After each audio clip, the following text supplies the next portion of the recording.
कर्दम के चरित्र का वर्णन सुना। विदुर महाराज ने प्रश्न किया था कि हे प्रभु, मनु और शत्रुपा के वंश का विस्तार मुझे बताएं। आज विदुर जी मैत्रेय जी से प्रश्न करते हैं कि हे प्रभु, एकदा ख्याहि में ब्रह्मन् जामातुः ससुरस्य च वित्रे सस्तु यता प्राणमस् तत् यजे दुस्त्यजा सती। कहा कि प्रभु, एक बात समझ में नहीं आई कि ससुर और दामाद में विवाद कैसे हुआ, लड़ाई कैसे हुई, कारण क्या था, और सती को सती होना क्यों पड़ा। कृपा कर मुझे विस्तार पूर्वक बताइए। वैसे तो श्रीमद् भागवत महापुराण में सती के ही चरित्र का वर्णन है, लेकिन रामचरितमानस में बहुत ही सुंदर और विस्तार पूर्वक वर्णन है। भगवान शिव और सती का चरित्र बहुत ही आदरणीय है।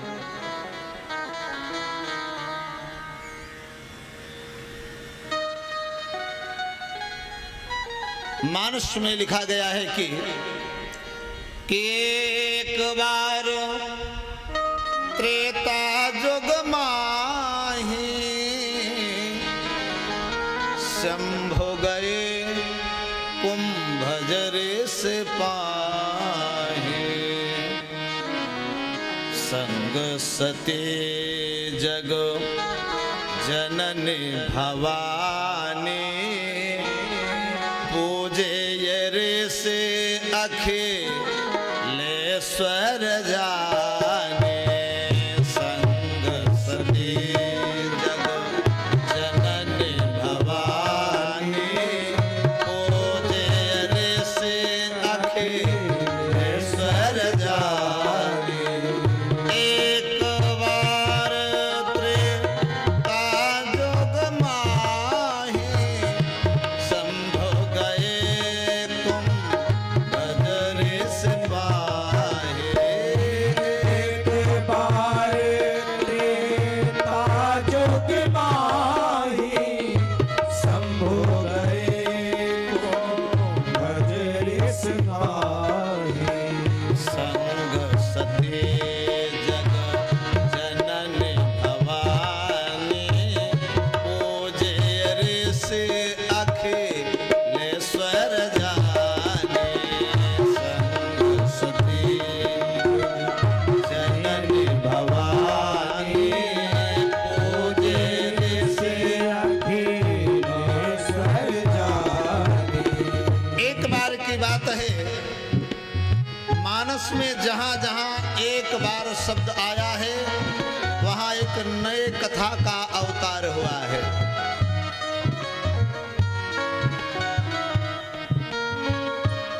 भगवान भूत भावन भोलेनाथ जानते थे कि परमात्मा का चरित्र बड़ा आदरणीय है।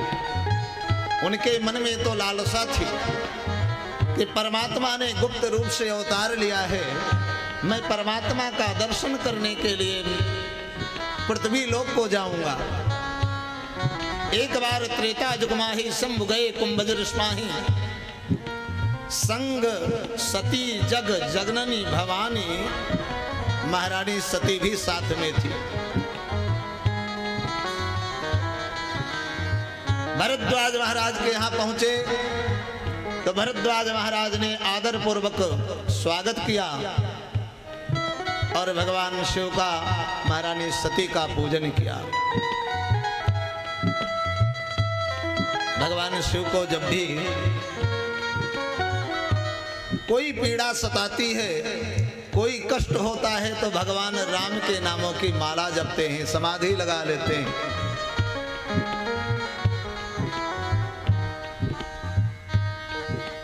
ते ही अवसर भंजन भय हारा हरिवंश हरि रघुवंश लीन अवतारा। जानते थे भूत भावन भोलेनाथ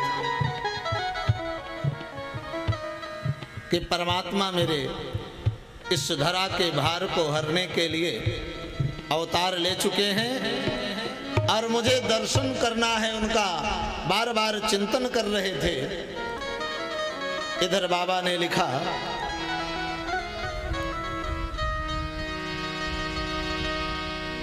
पिता बचन तज राज उदासी। पिता बचन तज राज उदासी। पिता बचन तज राज उदासी। पिता बचन तज राज उदासी। पिता बचन तज राज उदासी। पिता बचन तज राज उदासी। दंडक बन बिच रत अभिलाषी। दंडक बन बिच रत अविनाशी। दंडक बन बिच रत अभिलाषी। दंडक बन बिच रत अविनाशी। पिता बचन तज राज उदासी। दंडक वन विचरत अविनाशी।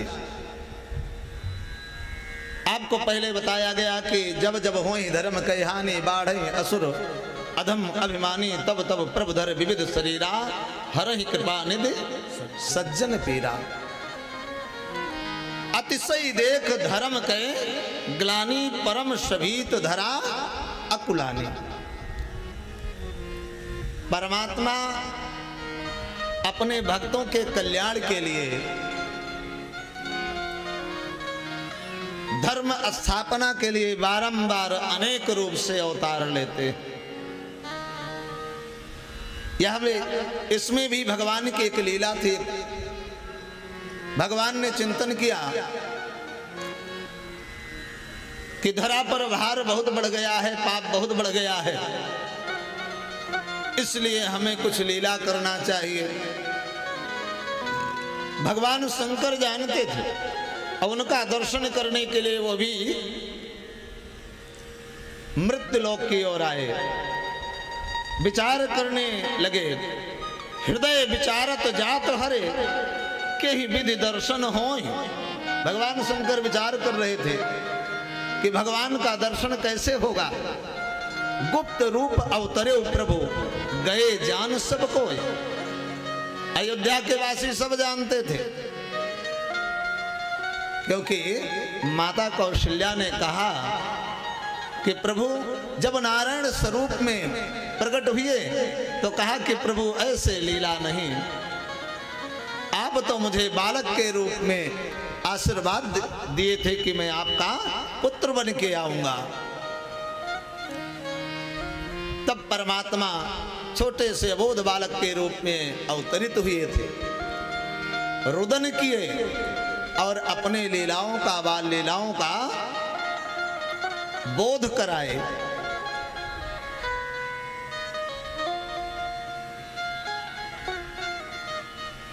इधर भगवान शंकर विचार ही कर रहे थे। शंकर उर अति क्षोभ सती न जान ही मरम कछ। सती को पता नहीं कि भगवान शिव क्या चाहते हैं, क्या करना चाहते हैं, क्या कर रहे हैं।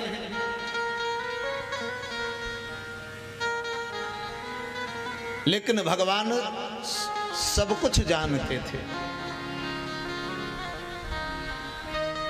इतने में भगवान राघवेंद्र सरकार लीला करने के लिए वन विचरण कर रहे थे। इधर माता जानकी से कहा कि कछुक दिवस कर पावक बासा तब लग करो निशाचर नासा। चूंकि हे देवी आपको भी सहयोग करना पड़ेगा, क्योंकि बिना शक्ति के कुछ संभव ही नहीं है। जानकी जी अग्नि में प्रवेश कर जाती हैं, अपनी छाया को छोड़ जाती हैं। इधर भगवान अपनी लीला को विस्तार पूर्वक जैसे आगे बढ़ाते हैं, उधर भगवान शंकर का दर्शन होता है। शंभो समेत ही राम देखा उपजा हिय अति हृदय विशेषा।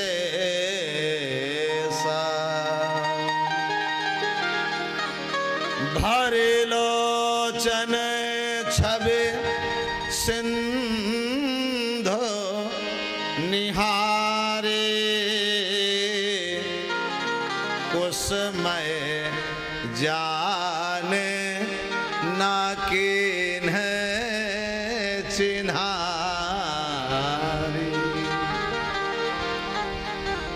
भगवान राम को जब शिव जी ने देखा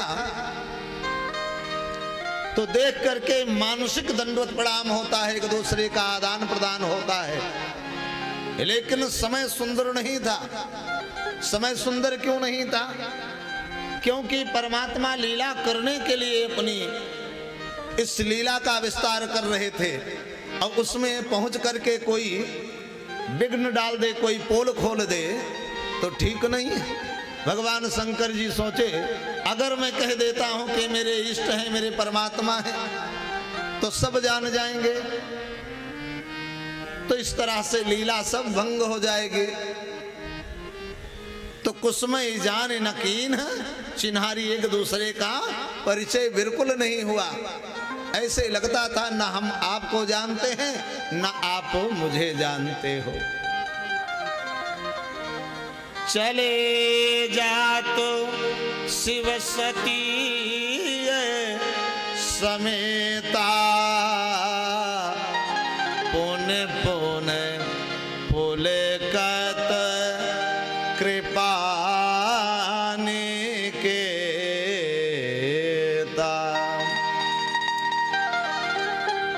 मानिए किसी रंक को अथाह संपत्ति मिल गई हो और बड़े प्रसन्न मुद्रा में हंसते खेलते प्रफुल्लित होते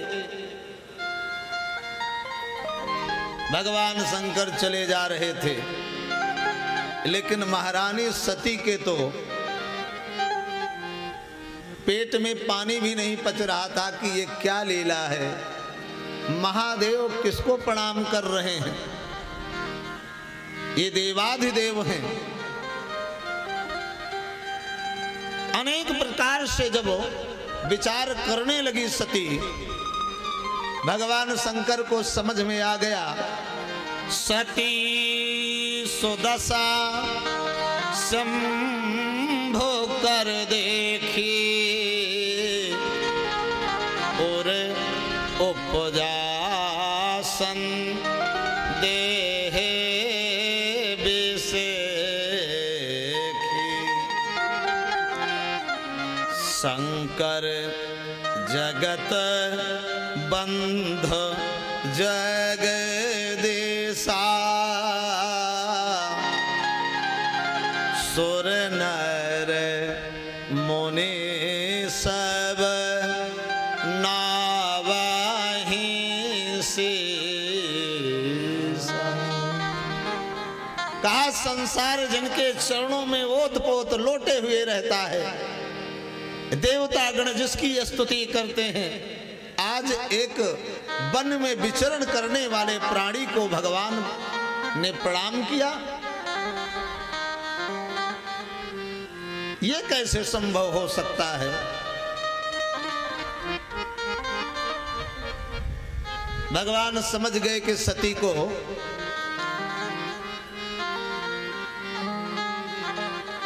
संदेह हो गया है। अब इस संदेह का कोई ना कोई निरूपण जरूर करना चाहिए, संदेह को खत्म करना चाहिए, इसका कोई समाधान निकालना चाहिए। इहा शंभो असमने अनुमाना दक्ष सुता कहो नहीं कल्याणा। कहा कि लगता है अब सती का बुरा दिन आने वाला है, इसका कल्याण तो हो ही नहीं सकता। क्यों नहीं हो सकता?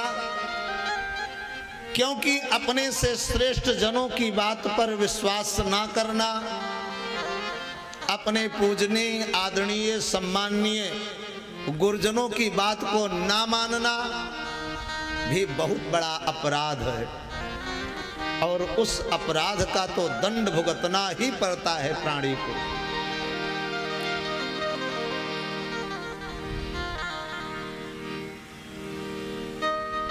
कहा कि देवी जैसे मिटे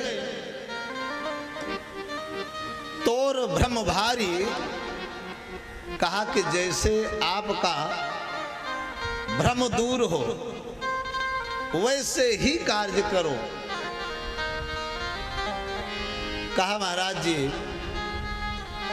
भ्रम तो है, तो कहा ठीक है, जैसे संदेह आपका दूर हो, जैसे आपका विकार दूर हो, मन की शंका जैसे ही दूर हो सके वैसे ही जाए, जा करके परीक्षा ले सकती हो इनकी।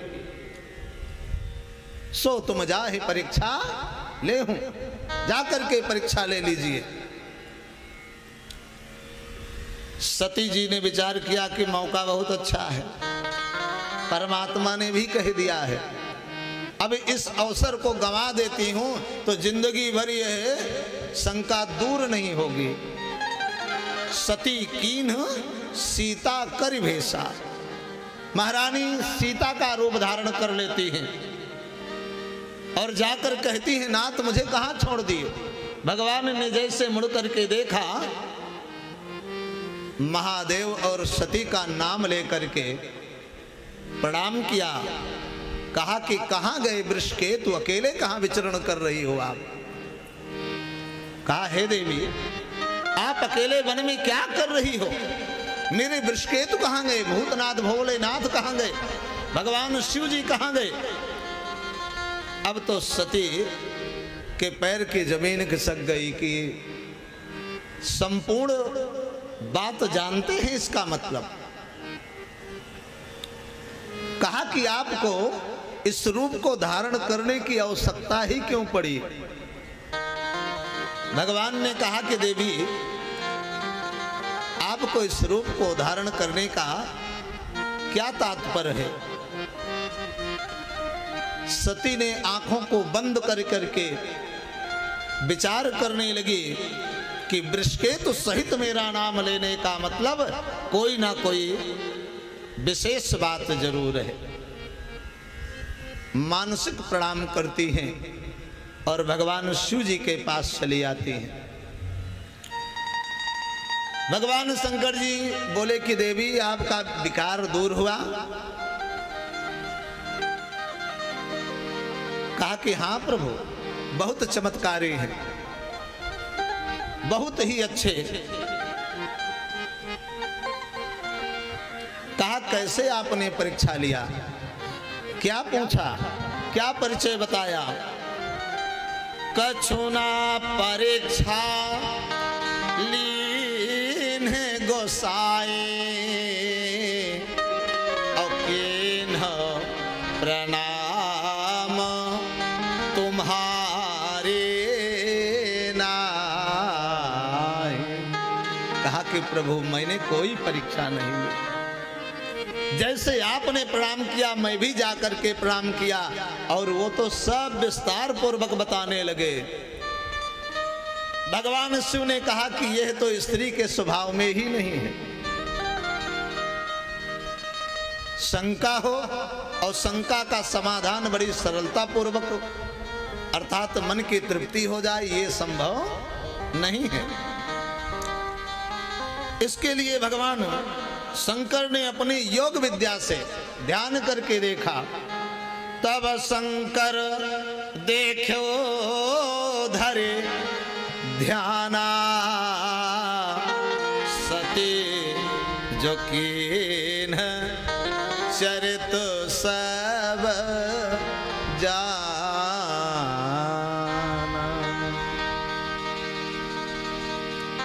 सती के स्वरूप को देखा। महारानी सीता के परिवेश में सती को देख करके विचार करने लगे भगवान शंकर। जब अब करहूं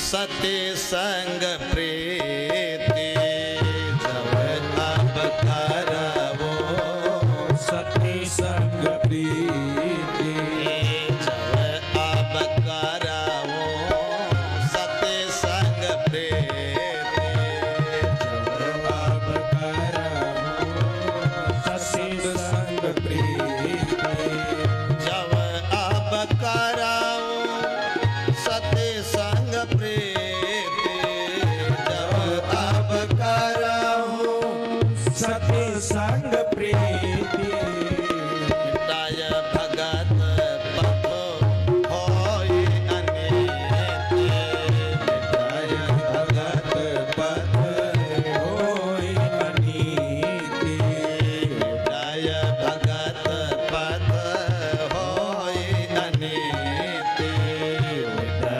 भगत पथ होई अनीति, मिटाय भगत पथ होई अनिति। मिटाय भगत पथ होई अनीति। भगवान शंकर विचार करने लगे, अगर मैं अब सती को अपने पत्नी की तरह प्रीत करता हूं, स्नेह करता हूं, वामंगनी स्वीकार करता हूं, तो मेरी भक्ति नष्ट हो जाएगी, क्योंकि मां का स्वरूप धारण करने के बाद मैं इसको पत्नी के रूप में कैसे देख सकता हूं।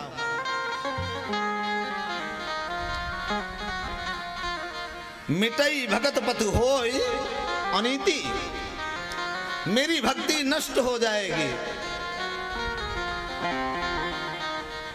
इधर मैत्री जी कहते हैं कि हे राजन, यही कारण था कि महारानी सती को सती होना पड़ा। शिव संकल्प कीन मन माही, यही तन सती भेंट अब नाही। कहा जब तक यह शरीर रहेगी तब तक सती हमारी वामंगनी नहीं बन सकती, पत्नी का स्थान नहीं ग्रहण कर सकती। सती को बड़ी ग्लानि होती है कि मैंने अपराध किया, भगवान शिव से क्षमा मांगती है। भगवान शिव ने कहा तो आप तो मेरी अपराधी हो नहीं, आपने तो अपराध किया है इष्ट के साथ, तो क्षमा देने का अधिकार भी उन्हीं का है। भगवान का स्मरण करती हैं। राम जी कहते हैं देवी मैंने आपको क्षमा किया, लेकिन आपने अपराध ही नहीं किया, तो क्षमा किस बात की। कहा फिर कहा आपने तो स्वरूप जिसका धारण किया है, तो क्षमा भी उसी से मांगना चाहिए। अब सीता जी तो अग्नि में है, तो सती को भी वहां जाना ही पड़ेगा। महारानी सती अवसर ढूंढ रही थी। इधर प्रयाग क्षेत्र में त्रिग्रही योग लगा था। महाराज दक्ष को प्रजापति का पद मिला था, और पद पाने के बाद वो देवताओं का सत्र एक यज्ञ किए बहुत बड़ी। वहां पर जब सभा एकत्रित हुई तो एक सभा अध्यक्ष होता है। कोई भी सभा जब प्रारंभ होती है, जैसे श्रीमद् भागवत महापुराण की कथा प्रारंभ होनी थी, ये नारायण की कृपा, लेकिन उसके लिए परीक्षित स्वरूप कोई भक्त भी चाहिए। तो नारायण ने अरुण कुमार जी को और आशा जी को प्रेरित किया और आप सबको कथा श्रवण करने का अवसर प्राप्त हुआ।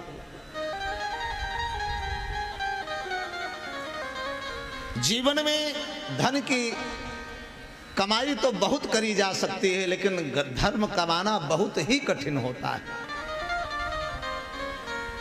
अनैतिक रूप से धन खर्च हो सकता है, लेकिन धर्म में खर्च करने के लिए बहुत परिश्रम करना पड़ता है। एक बड़ी सुंदर बात मैं आपको बताना चाहूंगा कि एक बनिया था, बड़ा कंजूस था, कृपण था। बनिया वैसे तो बहुत कुछ दान धर्म करता था, कुआं बावड़ी आदि बनवाना, धर्मशाला बनवाना, लेकिन अगर कहीं कथा पूजा हो रहा 2 रुपया चढ़ाना पड़े तो समझ लो उसके ऊपर वज्र गिरता था। एक दिन व्यापार करने के लिए गया, रास्ते में एक महात्मा जी मिले। उस दिन व्यापार उसका हुआ नहीं था, बड़ा दुखी था। महात्मा जी बोले कि बच्चा कहाँ से आ रहे हो, कहाँ जा रहे हो, क्या हुआ, बहुत दुखी हो? अरे बोले बाबा तुम जाओ ना, क्यों दिमाग मेरा चाटते हो, खाते हो, बहुत परेशान कर रहे हो। उसको लगा कि अब बाबा मिले हैं तो बाबा को कुछ ना कुछ देना पड़ेगा। उसके मन में यही विचार, ऐसे भी होता है, घर में कोई आ जाए, अगर पता भी पूछने के लिए दरवाज़ा खटखटाए और अगर पीला वस्त्र गरुआ वस्त्र पहन कर आ जाए तो ये लगेगा कि अरे राम राम, लगता है इसको भी देना पड़ेगा। लगता है कि नहीं? ईमानदारी से बात बताना। लगता है कि कुछ न कुछ मांगने बाबा आए। अरे हो सकता है बाबा एड्रेस पूछ रहे हैं, हो सकता है बाबा आपका कल्याण करने के लिए आए हैं, हो सकता है बाबा आपको कुछ देने के लिए आए हो, लेकिन मन का विकार क्या है कि कुछ न कुछ बाबा को भी देना पड़ेगा। अब बड़ी मुसीबत है, बाबा बढ़िया गाड़ी में नहीं चल सकते, सोने का आभूषण नहीं धारण कर सकते।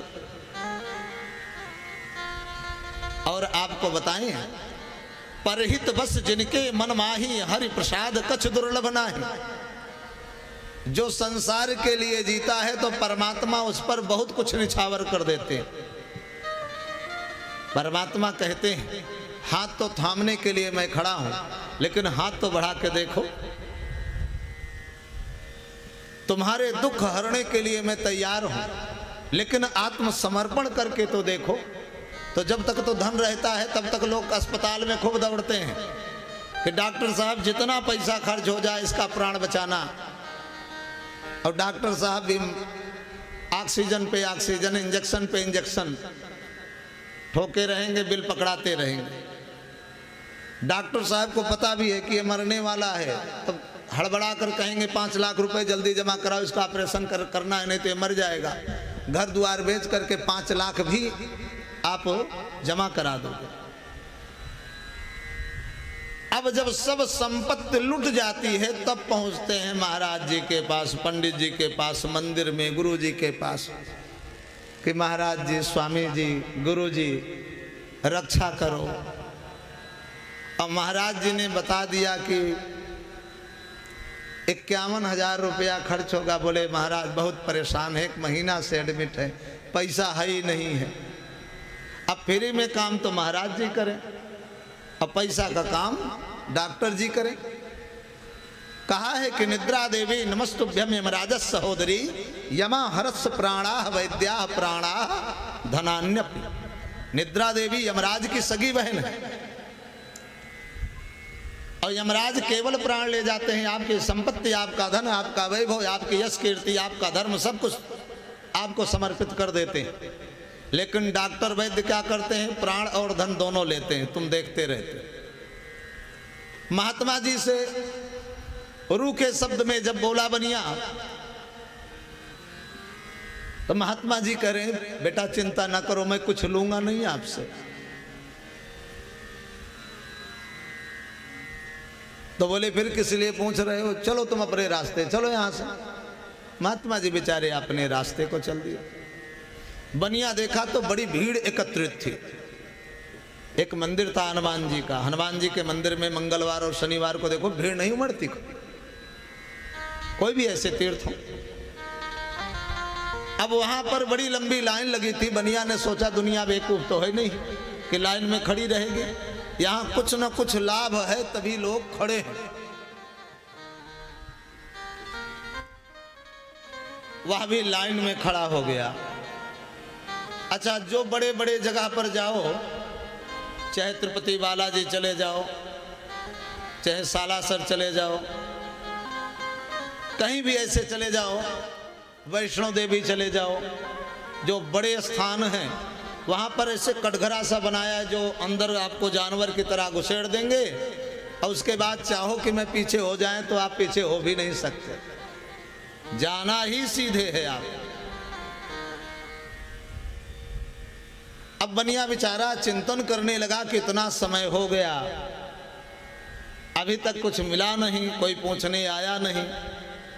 तो एक बाबा जी आगे लगे हुए थे, बोले बाबा क्या हो रहा है यहाँ पर?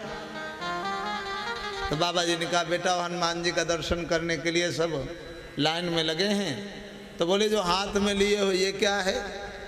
बोले वो भगवान को चढ़ाया जाएगा। जब भी भगवान के पास जाओ, गुरु के पास जाओ, अपने से श्रेष्ठ जनों के पास जाओ तो कुछ ना कुछ उपहार लेके जाना चाहिए, खाली हाथ नहीं जाना चाहिए। इतना लाओ कि खुद भी प्रसाद स्वरूप वापसी पा जाएं और दो लोगों को और प्राप्त हो जाए।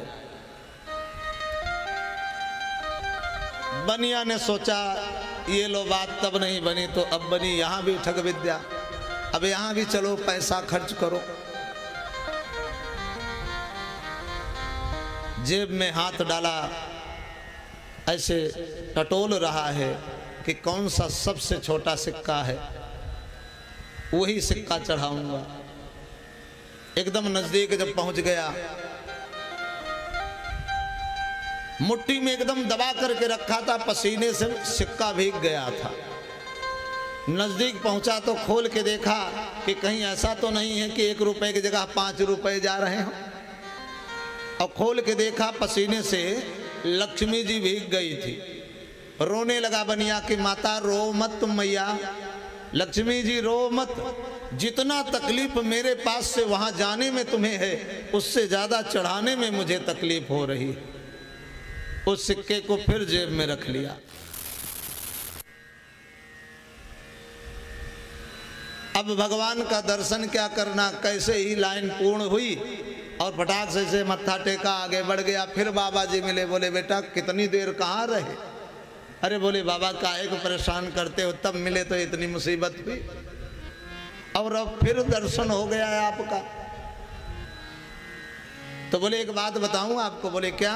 बोले भगवान की भक्ति करो तुम्हारा कल्याण होगा। बोले क्यों करूं भक्ति? भक्ति के लिए वहां प्रसाद चढ़ाओ, पैसा चढ़ाओ, दुनिया का फल फूल ले जाओ, मीठा ले जाओ, ऐसे भगवान को मैं पूजने नहीं जाऊंगा। संत महात्मा ने कहा कि भगवान को पाने के लिए धन संपत्ति वैभव की आवश्यकता नहीं है। कहा फिर कैसे? बोले मानसिक पूजा करो, रत्न ही कल्पितमासनम हिमजलई ही स्नानम च दिव्यांबरम। कहा मन से पूजा करो। बोले कैसे मन से पूजा करो? बोले ना तो भगवान को अपने पास रखो और ना भगवान को चढ़ाने के कोई वस्तु अपने पास रखो। बोले पूजा फिर किसकी करेंगे? बोले मानसिक ध्यान करो। तो बोले कुछ चढ़ाना तो नहीं पड़ेगा? बोले बिल्कुल नहीं, एक चवन्नी न चढ़ाना है और ना कुछ लुटाना है। बोले क्या करना पड़ेगा? बोले बैठ जाओ, बैठ करके चिंतन करो कि बढ़िया चांदी का सिंहासन है, भगवान को उस पे विराजमान करा रखा हूं, सोने के पात्र में कटोरे में भगवान को दूध दही शहद घी शक्कर आदि से पंचामृत से शुद्ध उदक स्नान करा करके गंगा जल आदि से फूल माला अक्षत धूप दीप नैवेद्य फल फूल मीठा तांबूल सहित दक्षिणा सहित अर्पित कर रहा हूं। बोले चढ़ाना तो नहीं पड़ेगा, बोले 1 रुपया मत चढ़ाना, केवल चिंतन करना, 1 घड़ी आधी से पुनियाद, और तुलसी संगत साध की कटई कोट अपराध।